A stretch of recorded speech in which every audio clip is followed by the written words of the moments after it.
Assalamualaikum warahmatullahi wabarakatuh. Perkenalkan, nama saya Tatang Rustam. Assalamualaikum warahmatullahi wabarakatuh. Perkenalkan, nama saya Khairul Umam. Assalamualaikum warahmatullahi wabarakatuh. Nama saya Panji Baskoro. Assalamualaikum warahmatullahi wabarakatuh. Saya Abdul Maulana Rizky. Assalamualaikum warahmatullahi wabarakatuh. Perkenalkan, nama saya Irfan Alimuddin. Assalamualaikum warahmatullahi wabarakatuh. Perkenalkan, nama saya Ahmad Sal. Assalamualaikum warahmatullahi wabarakatuh. Nama saya Faris Hidayat. Assalamualaikum warahmatullahi wabarakatuh. Perkenalkan, nama saya Ahmad Hamdani. Perkenalkan, nama saya Taufik Hidayat Hermawan. Kali ini saya akan menjelaskan perubahan sosial menurut teori para ahli. Yang pertama ada Farley. Farley menjelaskan perubahan sosial merupakan perubahan kepada pola perilaku, hubungan sosial, lembaga dan struktur sosial pada waktu tertentu. Hal tersebut terkait adanya perubahan pada interaksi dalam masyarakat ketika mereka melakukan tindakan dalam masyarakat itu sendiri. Kemudian yang kedua ada teori menurut Gilin. Gilin menjelaskan tentang perubahan sosial merupakan perubahan yang terjadi kepada kehidupan manusia yang diterima, berorientasi kepada perubahan kondisi geografis kebudayaan, material, komposisi penduduk, ideologi, maupun difusi dalam penemuan-penemuan hal-hal yang baru. Lalu menurut Adam Smith menyatakan perubahan akan terjadi berkaitan dengan perekonomian masyarakat yang mengalami pergantian. Maka dari itu, perubahan sosial adalah proses modifikasi struktur sosial dan pola budaya dalam suatu masyarakat. Perubahan sosial adalah perubahan fundamental yang terjadi dalam struktur SOS, sistem, KOM, dan organisasi sosial. Struktur sosial adalah bentuk hubungan antara individu dalam masyarakat, interaksi dan komunikasi sosial. Sistem komunikasi, hubungan antara individu dalam kelompok sosial, berhubungan dengan nilai dan pola kebudayaan masih tersebut. Organisasi sosial, tempat pergaulan kelompok atau petugas dan tugas untuk tujuan berhubungan dengan aspek kesejahteraan dan keamanan anggota organisasi. Perubahan sosial. Perubahan sosial adalah segala perubahan pada lembaga-lembaga sosial di dalam suatu masyarakat yang berpengaruh terhadap sistem sosial. Sistem SOS mencakup nilai, pola perilaku dari sikap dalam kelompok sosial. Perubahan sosial merupakan suatu respon atau jawaban yang dialami dari perubahan-perubahan tiga unsur utama, yaitu faktor alam, teknologi, dan kebudayaan. Di sini saya akan menjelaskan mengenai sebab perubahan sosial. Yang pertama adalah ada faktor intern, yang kedua adalah faktor ekstern. Apa itu faktor intern? Faktor intern itu sendiri adalah faktor yang bersumber dalam masyarakat itu sendiri. Yang pertama, bertambah atau berkurangnya penduduk. Pertambahan penduduk terjadi sangat cepat, menyebabkan terjadinya perubahan dalam struktur masyarakat. Misal, orang lantas mengenal hak milik individual atas tanah, sewa tanah, dan lainnya yang sebelumnya tidak dikenal. Yang kedua adalah penemuan-penemuan baru yang meliputi berbagai proses. Suatu proses sosial dan kebudayaan yang besar, tetapi terjadi dalam waktu yang tidak terlalu lama adalah inovasi. Proses tersebut meliputi suatu penemuan baru, jalannya unsur-unsur kebudayaan baru yang tersebar ke lain-lain bagian masyarakat, dan cara-cara unsur kebudayaan baru tadi diterima, dipelajari, dan akhirnya dipakai dalam masyarakat yang bersangkutan. Yang ketiga adalah pertentangan atau konflik masyarakat. Pertentangan mungkin terjadi baik antara individu dengan kelompok atau antara kelompok dengan kelompok yang lain. Umumnya masyarakat tradisional di Indonesia bersifat kolektif. Segala kegiatan yang didasarkan pada kepentingan masyarakat, kepentingan individu walaupun diakui tetapi mempunyai fungsi sosial. Yang kedua adalah faktor eksternal atau faktor yang bersumber dari luar masyarakat. Yang pertama berasal dari lingkungan alam fisik yang di sekitar manusia. Misalnya terjadi bencana alam penyebab masyarakat di alam daerah terpaksa harus meninggalkan daerah yang terkena bencana alam tersebut. Yang kedua karena ada misalnya peperangan Peperangan dengan negara lain dapat pula menyebabkan terjadinya perubahan-perubahan karena biasanya negara yang menang akan memaksa kebudayaannya pada negara yang kalah. Selain itu, terjadinya peperangan akan timbul kemungkinan masuknya unsur budaya asing ke dalam negara tersebut. Yang ketiga adalah pengaruh kebudayaan masyarakat lain. Hubungan secara fisik antara dua masyarakat mempunyai kecenderungan untuk menimbulkan hubungan timbal balik. Artinya masing-masing masyarakat mempengaruhi masyarakat lainnya, tetapi juga mempengaruhi dari masyarakat yang lain itu sendiri.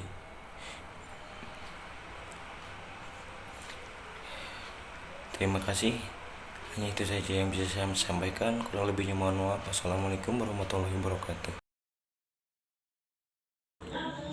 Nah, di sini itu perubahan kebudayaan dan perubahan sosial, di mana perubahan kebudayaan dan perubahan sosial itu bisa dikategorikan sesuatu yang luas. Kenapa saya katakan sesuatu yang luas? Karena kebudayaan itu menyangkut seluruh budaya yang ada di Indonesia sendiri.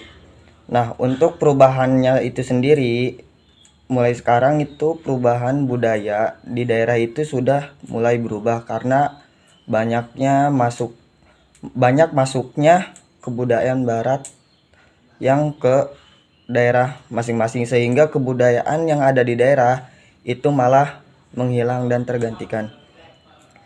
Untuk yang selanjutnya, masyarakat dan kebudayaan. Nah, di sini tuh ada timbal balik antara masyarakat dan kebudayaan, seperti contohnya yang tadi yang saya katakan, kebudayaan barat masuk ke kebudayaan daerah. Jadi ada timbal balik dan sebab akibat kenapa kebudayaan itu bisa menjadi berubah, dan ada timbal baliknya kepada perubahan sosial di masyarakat. Untuk selanjutnya yaitu kebudayaan, ekspresi jiwa yang terwujud dalam cara hidup dan berpikir, pergaulan hidup, seni sastra, agama, rekreasi dan hiburan. Oke, di sini saya akan lebih menjelaskannya. Jadi kebudayaan itu merupakan ekspresi jiwa yang tercipta dan terwujud dalam cara hidup dan gaya hidup dalam bermasyarakat. Seperti contohnya itu ada di pergaulan, kayak anak-anak muda sekarang tuh udah menganut gaya-gaya barat ya. Dan untuk selanjutnya ada seni sastra, kesenian kebudayaan itu sudah menghilang karena sekarang banyak seni-seni barat yang masuk. Nah, untuk agama sendiri itu perubahannya ya tergantung kepercayaannya masing-masing ya. Dan untuk rekreasi dan hiburan itu juga tergantung kita menilainya dan bagaimana kita menanggapinya. Jadi timbal balik sebab akibat semuanya itu tergantung pada diri kitanya masing-masing, gimana caranya menciptakan perubahan sosial yang positif dan negatif. Nah, di sini ada pertanyaan, bagaimana batasan atau garis batas antara perubahan kebudayaan dan perubahan sosial? Menurut saya, jadi perubahan sosial di sini dan perubahan kebudayaan itu bisa menjadi batas atau garis batas. Contohnya seperti anak muda zaman sekarang. Garis batasnya itu ketika anak zaman sekarang itu lebih ke nongkrong di kafe. Padahal kan gaya-gaya kebudayaan dulu tuh anak-anak muda tuh ya kayak di pengajian, nongkrong bareng keluarga, belajar di rumah, nonton TV, hanya itu. Tetapi zaman sekarang tuh banyak yang main motor, main game. Jadi perubahannya itu sudah terlihat ke arah negatif. Mungkin cukup sekian penjelasan dari saya, kurang dan lebihnya mohon maaf. Sekian, wassalamualaikum warahmatullahi wabarakatuh.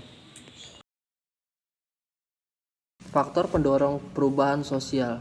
Yang pertama, kontak dengan kebudayaan lain, difusi. Yang kedua, sistem pendidikan formal yang maju. Yang ketiga, menghargai hasil karya orang lain dan keinginan untuk maju. Yang keempat, toleransi terhadap perbuatan yang menyimpang. Yang kelima, sistem terbuka dalam lapisan masi. Yang keenam, penduduk yang heterogen.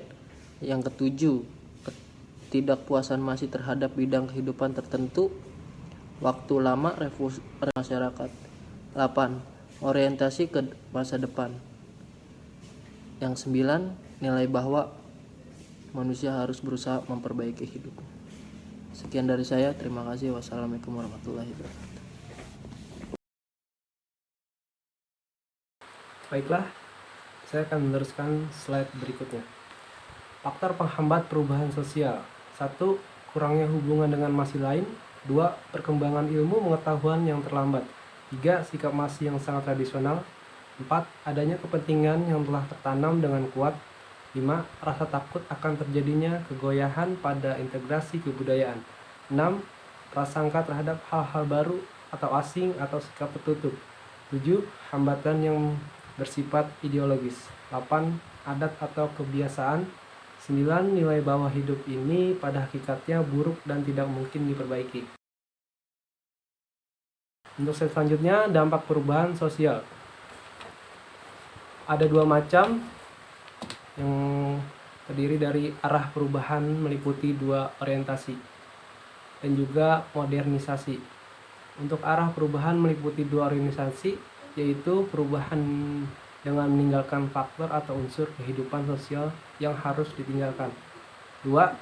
Perubahan dengan suatu bentuk atau unsur yang baru atau yang sudah ada pada masa lampau. Untuk yang berikutnya, modernisasi. Proses dari serangkaian upaya untuk menuju atau menciptakan nilai-nilai fisik, material, dan sosial yang bersifat atau berkualifikasi universal, rasional, dan fungsional, dan seringkali dipertentangkan dengan nilai-nilai tradisi.